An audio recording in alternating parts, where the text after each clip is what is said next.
NFL Network analyst Daniel Jeremiah had the ultimate praise for Tyler Smith, but he also had a suggestion as to who could be the next version of Tyler Smith in the 2023 NFL draft. And it might be somebody that interests the Dallas Cowboys when the time comes to draft players in April. So tonight we will get into that on primetime, and also we will react to the Dallas Cowboys full coaching staff for 2023, as well as, getting into a fun fact. Some of you might have already heard of, some of you might have not.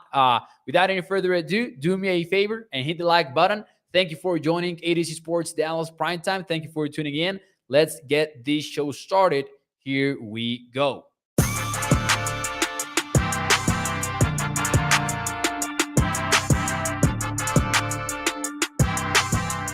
What is up, everybody, and welcome into ADC Sports Dallas Primetime. I am your host, Mauricio Rodriguez, streaming with you live every Sunday through Thursday night at 8 p.m. Central here on Dallas On Demand Sports Talk Network, with a lot more content coming your way. Make sure that you check out adzsports.com/Dallas. And as always, remember that Primetime is brought to you by our friends over at FreemanMazda.net. We will talk more about them and the ride of the week in a few moments here on the show. Before we do any of that, though, let's get into tonight's topic. Cowboys rookie Tyler Smith. We can still call him a rookie, from here until the new year of the league in March. Cowboys rookie Tyler Smith receiving the ultimate praise from NFL draft insider Daniel Jeremiah. He talked about the Cowboys left tackle / left guard on a recent press conference call with media members. And he had some interesting thoughts about Tyler Smith. I'll get into this and then I will get into the comments. Thank you for joining the show. Essentially, the full quote is, he would be the first offensive lineman picked if he were to enter in the draft after what we've seen this year. Because you nailed it. The ability was all in there. He needed to dial some things back a little bit, obviously, with the penalties that he had, ultra aggressive, which led to some balance issues as well. But here's what he added. He has played more under control. He played great this year. When you look at his combination of athleticism, physicality, all those things, he would probably, and I would feel pretty confident saying, he would be the first offensive lineman picked in this draft. That is high praise for the Cowboys, rookie from Daniel Jeremiah. And it really goes a long way in showing how people perceived Tyler a year ago, because it has not been that long. But our perception of Tyler Smith has changed dramatically. We didn't want Tyler, many of us, I'm sure there were exceptions, but we didn't want Tyler Smith with the 24th overall pick. I remember that we kind of got into the draft kind of knowing already where things were going to go, because there was a lot of, whispers already on draft day. There was Brian Broaddus mentioning Tyler Smith again and again. There were some other persons also kind of suggesting ready for Tyler Smith, and the fan base, from a consensus point of view, was not in love with it, was not in love with the idea of drafting Tyler Smith. But things have surely changed. And actually, the question for you guys in the chat would be, from 1 to 10, how confident are you in Tyler Smith moving forward? Let me see some of your comments here in the show while we get this started. Thank you for tuning in, by the way. Do me a favor and hit the like button if you enjoy the show, and hit the subscribe button as well. Hit that notification bell on too. Let's see what you guys have to say. Thank you for everybody tuning in the YouTube chat and the Facebook chat. We've got Gregory, we've got Toxic Tom, Maddie H, thank you for joining, Joey Vela. We've got Russell saying, where did you see the article about the Cowboys having to spend 90% of the cap for a 3-year average? Says Russell. Well, there's one that I wrote for adcsports.com, excuse me, and that is based off of Over the Cap own article on it. So you can check both out. I had one more like centered around the Cowboys, which you can check out over at adcsports.com. If you don't find it, because we put out a lot of content every day, so you don't find it for whatever reason, find one of mine, and then you can click on my name. It will take you to my author page, and you can probably find that there, Russell. Otherwise, you can also check it out on overthecap.com. Google Over the Cap team cash spending, and you will find it for sure. For those of you who missed that show, you can check it out on a Thursday's episode of ADC Sports Dallas Primetime, and it was a fun one. We got into some salary cap details, all of us together. Let's see here. Tyler Smith is a grown man, says Bruce. Shout out to Toxic Thumbs. Thank you for joining the show and shouting out the teacher, the Dwight Schrute teacher. Let's see. 10 for Gregory. Charlene Evans goes from 10, from 1 to 10, level of confidence in Tyler Smith moving forward. Jamie goes with 9. Toxic Tom says guard 9, and then tackle would be a 7. I like that, splitting it in two, because it is true. Tyler Smith, we don't know what position he will be playing, but we do know that his flexibility is part of what overall makes him a solid player for Dallas and one of the key pieces to the puzzle this offseason. Because we don't know, and probably the Cowboys are still trying to figure this out. We don't know if the Cowboys will cut Tyron Smith or not. He would open significant cap space if he is released, but also maybe you want to keep both of them, knowing that you have some flexibility with Tyler. And if Tyron goes down for X or Y, then Tyler can be kicked outside and play a solid season at left tackle like we already saw last year. I would go with an 8. I am pretty confident on Tyler. I don't think that he is this like elite all-pro caliber player or something like that. He is not near that yet, but he is definitely a guy that can still, benefit from a ton of upside. Because we saw the first year version of Tyler, but remember, he's going to keep working with Duke Manyweather. He's going to keep working on his technique. And we have already seen him win in the NFL with pure physicality, strength, and explosiveness. Now he gets another offseason to work on his technique. And once that gets cleaned up, once that gets more consistent, we might be talking about one of the best tackles in the entire NFL, potentially. And maybe that's kind of, bullish stance on Tyler. But I think it's fair based on what we have seen, because he wanted it at a consistent level, just with his explosiveness, his athleticism, and just overall nastiness as a blocker. Toxic Tom says Tyler Smith's intangibles is his greatest asset. Could be. Hey, his intangibles are good. He's a hard-working kid. Double R says, really, my opinion is he's going to adapt wherever. He's only 21 years old, and he has still plenty of time to learn. And I agree. Sometimes we forget how young Tyler Smith is. So that is part of the reason why Daniel Jeremiah had such high praise for him. But he also said something interesting regarding Tyler Smith. He talked about a player that could be on a similar kind of situation this year, and a player that could be a year away, but that can be worth the bet in the NFL draft. So before I tell you who I'm talking about, let me ask you, do you consider offensive line the Dallas Cowboys' top need in 2023? Give me your answers. And before I tell you mine, and before we get into who could be Tyler Smith's version in 2023 during this NFL draft, let me talk to you about our friends over at freemanmazda.net. a family-owned business for over 65 years. You can check out their dealership over at Irving, Texas, and you can also check out their wide range of new and used vehicles over at freemanmazda.net. In there, you can check out every car. You can check out the features of it, pictures of the outside, the inside. You can get your free quote there as well. And as every single night here on ADC Sports Dallas Prime Time, we into the Freeman Mazda Ride of the Week. And it is a good one this week as we're getting ready to talk about the new 2023 Mazda MX-5 Miata RF Grand Touring. And this one is a nice one. $36,815 is the starting price.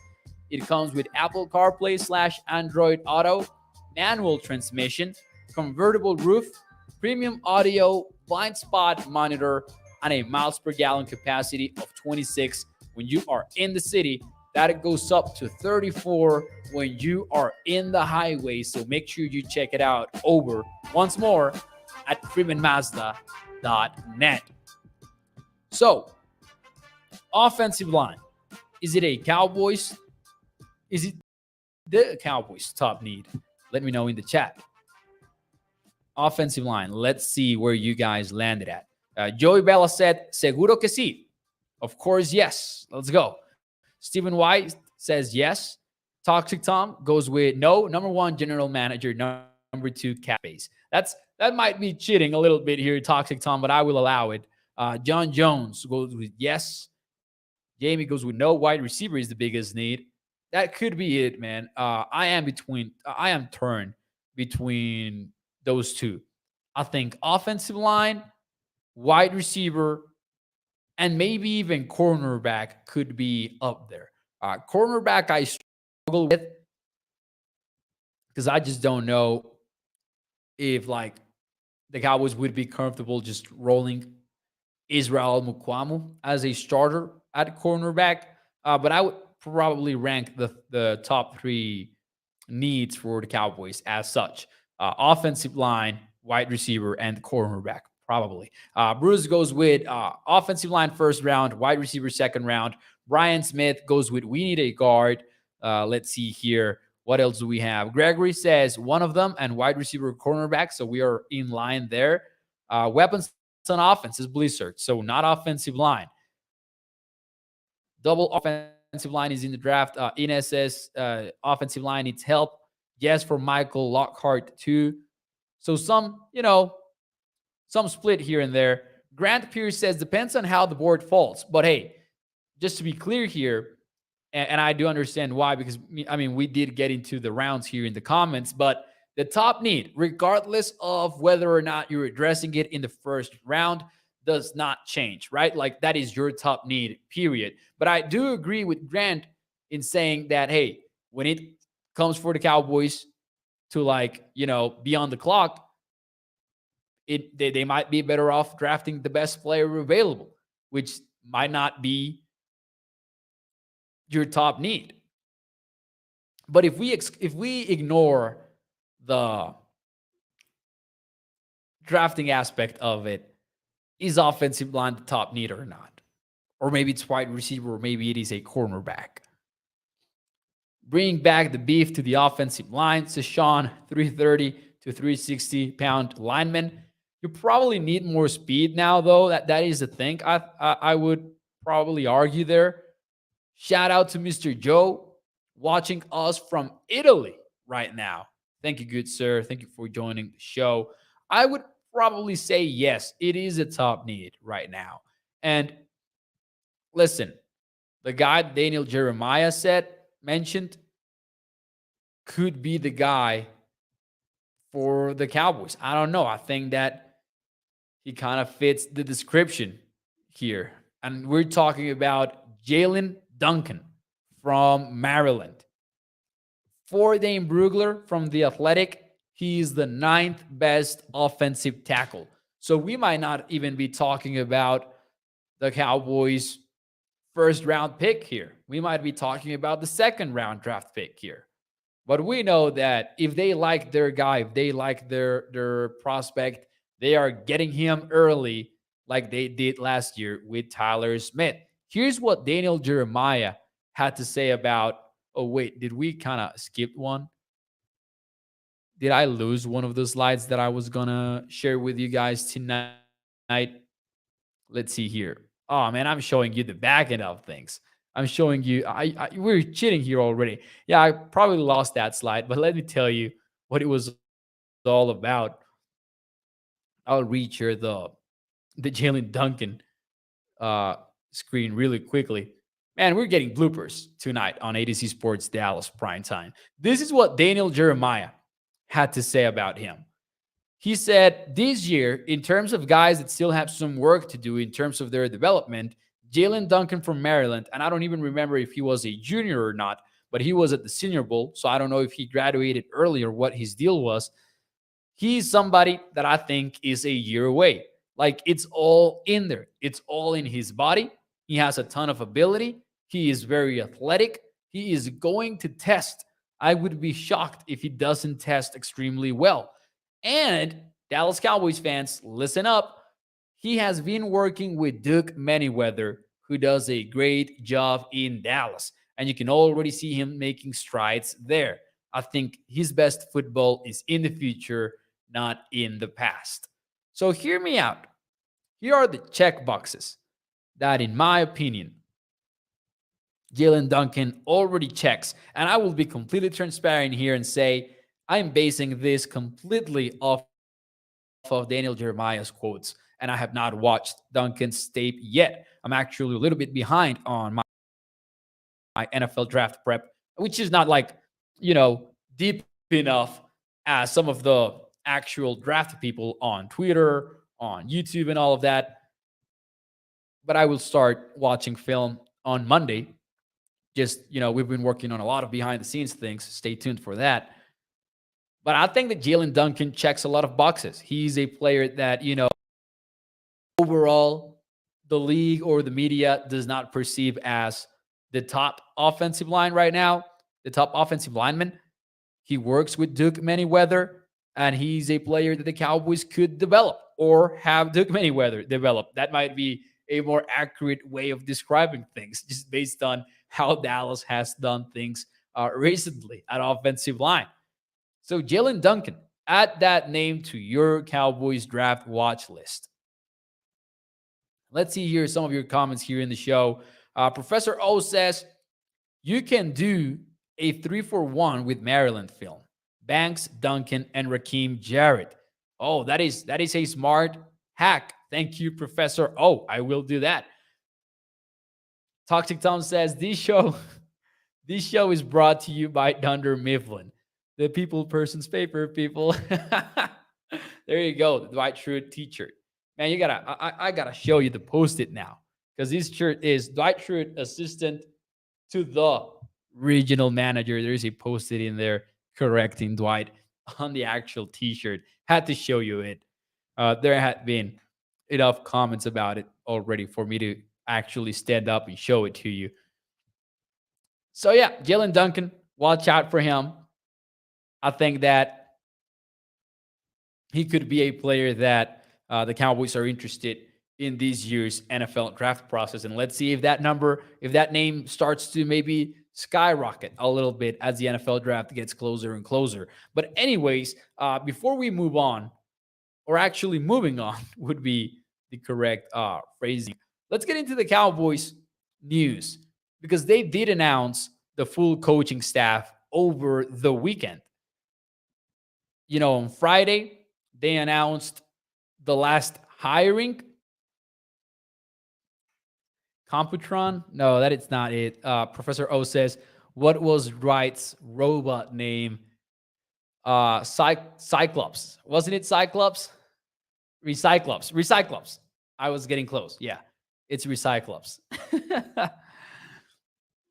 On Earth Day, he starts off all eco-friendly, and then he's just destroying the world. Man, The Office is such a great show. It does not get old for me. I'm like in my 8th rewatch now, to be honest. But hey, here's the Cowboys 2023 coaching staff. On offense, you get Jeff Blasco. That was one of the new ones. He will step up as run game coordinator slash running back coach. You get Raymond Chinyong as quality control assistant offensive line. Ryan Feather as game management slash offensive assistant. Will Harriger, we've talked about him at length here on the show. He will come in as quality control slash offensive assistant. Evan Harrington is offensive assistant. Chase Haslett, he also is stepping up, assistant tight ends coach. Robert Prince will stay put at wide receiver.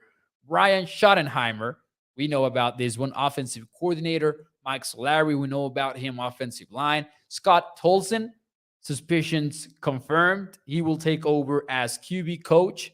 And then Londa Wells will stay on as tight ends coach over on the offensive side of things. So just based on that, I will say this. When the Cowboys announced this full version of the staff, we kind of realized that everything that we were suspicious about came true. This is entirely Mike McCarthy's coaching staff on offense.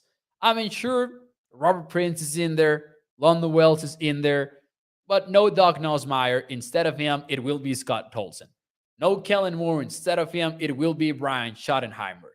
This is a Mike McCarthy built staff, for better or worse. And there are some pros and cons to that. We have discussed that too on the show. But it's crazy to me that when, and not necessarily in a negative side, like some people will enjoy just giving McCarthy full control. Many fans, and I would argue most fans, have been calling for that for years now, giving the coach full control. This coaching staff list, to me, shows that, honestly.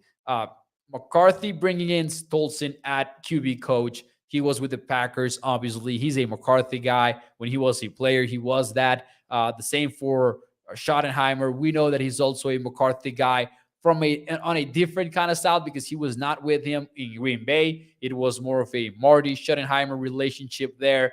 You get Jeff Blasco, who was also with the Packers during that time. So I think that our suspicions were confirmed overall. And on defense, not a lot of changes. Just, the most important one has to be the absence of George Edwards, because you get Aiden Durd once more at defensive line. You get Shari Floyd, the former first rounder for the Minnesota Vikings, as assistant defensive line coach. Al Harris stays on as defensive backs coach. Cannon Matthews steps up as assistant defensive backs coach. Scott McCurley regains control of the linebackers. He was with the linebackers before. George Edwards kind of got more involved in there recently, but now it's McCurley's unit again. Dan Quinn stays on as defensive coordinator. Eric Simonelli stays on as analytics coach. Darren Thompson, assistant linebacker coach. Joe Witt, pass game coordinator. And there's one more name that I skipped intentionally. On the specialist side of things and strength and conditioning, not a lot to be said there. But on the defensive side of things, there's an interesting name, Pete O'Negan. That was the last hiring that was announced for the Cowboys. Pete O'Negan, defensive assistant. And if you are anything like me, you probably Google every coach when they are reported on. That's the first thing that I do if I don't know them. Like, the Cowboys brought in this guy. Let me Google him. Let's see who he coached with, where, when, what were the results, what was his. That's how we got the Will Harriger show here on ADC Sports Dallas Primetime. We got some insight there. So I did the same I did the same for Pete O'Negan. I did not know that name. I Googled him very quickly. And it turns out that I instead of looking at, coaching staffs that he had, been a part of, I got some filmography pages. And that is a fun fact for you guys tonight on the show. Because Pete O'Negan, you might know him not from former, from previous runs elsewhere, but because he did appear in the replacements with Keanu Reeves. He was the center of the team. He was also the center of the Miami Sharks on Any Given Sunday, Al Pacino's movie. So, we usually talk about coaching ties to some of the big names around the coaching world, but the Cowboys have some Keanu Reeves ties on their 2023 coaching staff. How crazy is that? And all kidding aside, like Peter Onesian has some background in scouting. He has some background in training. But how about that?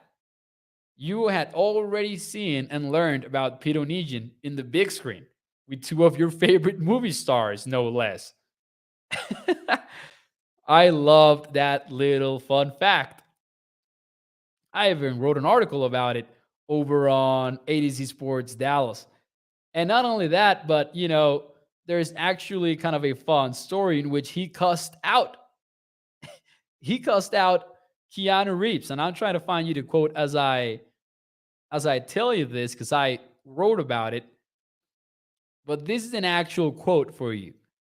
And this is from a story by The Athletic on Keanu Reeves' journey in sports film. And the sports coordinator for that movie is quoted for saying, Keanu gets back in the huddle and he says, "My fault, guys. There was a fumble." He calls the play and says, "Ready, break," but they don't break. And Onesian looks at him and says, don't F and fumble again." And then Onesian says, "It just felt comfortable treating him like one of the guys." So there you go. Next time that you're watching the Cowboys and maybe the coaching staff topic is brought up, you should tell them, "Oh, did you know that Peter Nugent was in the big screen with Keanu Reeves and Al Pacino?" Fun fact. Oh, man, is this true, Toxic Tom? Is this true? Because I will lose it. Toxic Tom says, by the way, Roy from The Office plays tight end in that movie.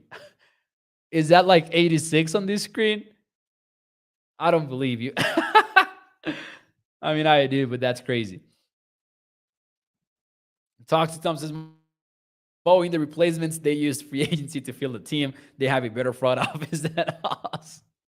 Katharina says, Mo, did you hear anything about Odell coming to the Cowboys? I read something on it today. I think that it will be a possibility, but nothing has happened on that front yet. So, we can still kind of wait on that. But I can guarantee you that it will be a possibility. And I think we have a long way to go on that conversation. I don't even know if you're playing or not, Toxic Tom. I don't even know if you meant it. That Roy was okay. Now I know you're not. Now I know you're playing in the chat. For a moment, I thought that maybe Roy was the tight end of the replacements. That would have been funny as heck. Anyways, before we get out of here, I did prepare a random offseason question for you. Oh, it's true? Professor Osis Tom was right. I just confirmed it.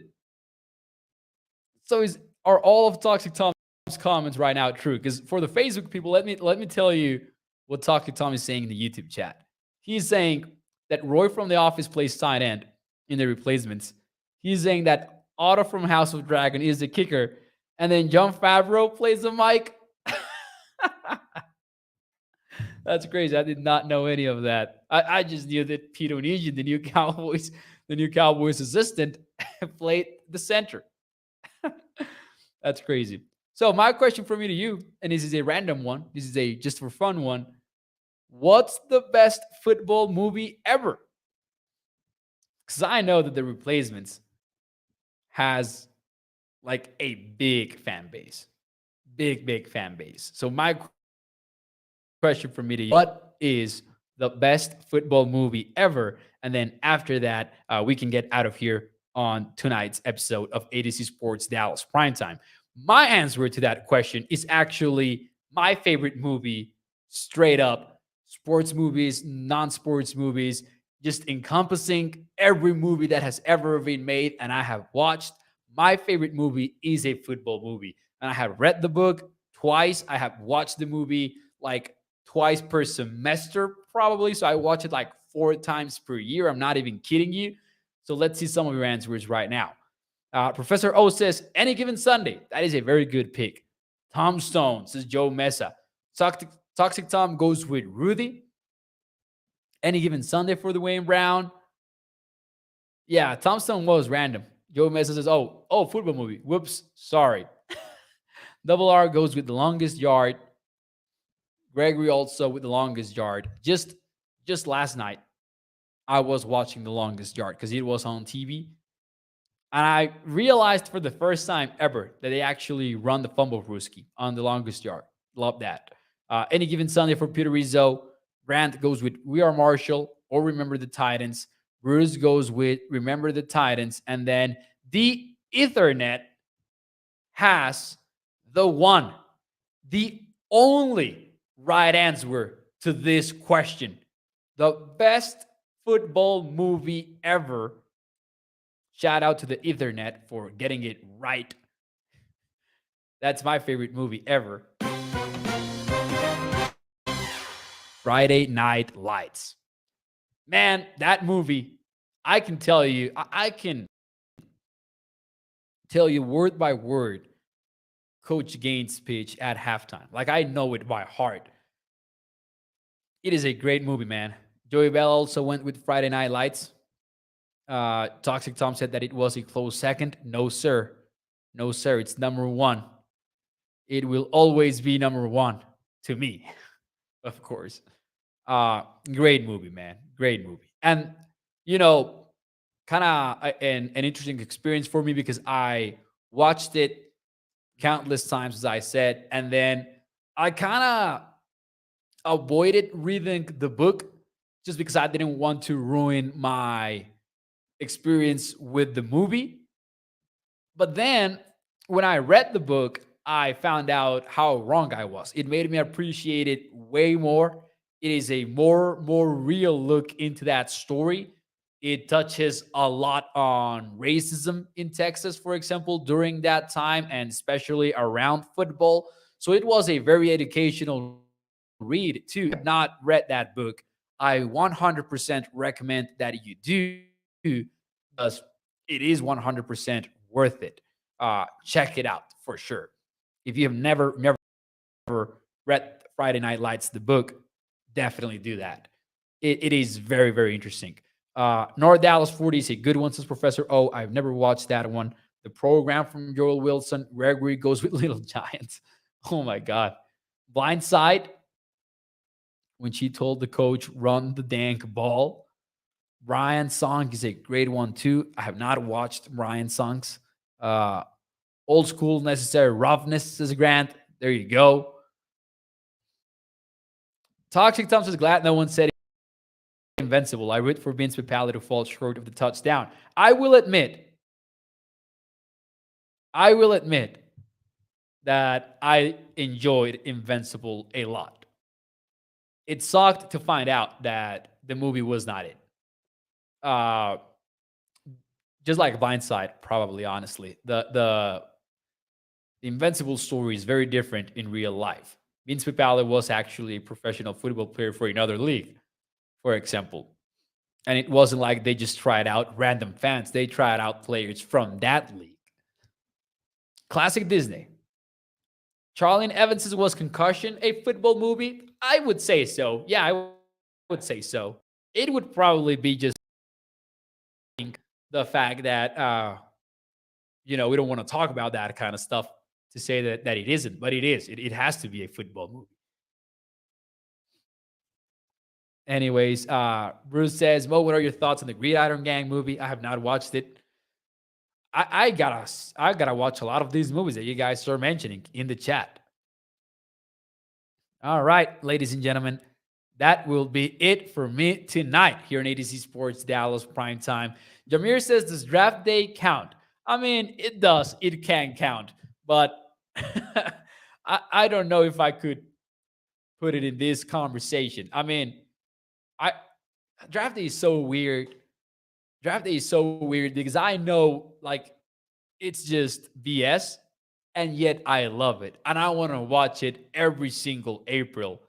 So like I know how bad it is from a realistic point of view and how uh embellished it is, yet I kind of like it. Like that is my guilty pleasure. It's like, Curveball, the baseball movie. It is absolute BS. The plot is just it's just not realistic at all. Yet when I first watched it, I kind of enjoyed it. And then I watched it a second time and I was like, wait, this is stupid. This doesn't sense.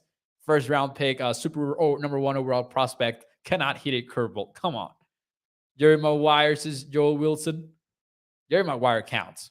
Yeah. Yeah, it has to count. Ladies and gentlemen, I will see you tomorrow night. I knew that this question was going to get some takes out there in the chat. I'm glad that it worked. I will see you tomorrow night. Check out adcsports.com/Dallas for more Cowboys content. And as always, remember that Prime Time is brought to you by our friends over at freemanmazda.net. So make sure you check out the ride of the week. And I will see you all tomorrow night, 8 p.m. Central. Thanks so much. Bye-bye.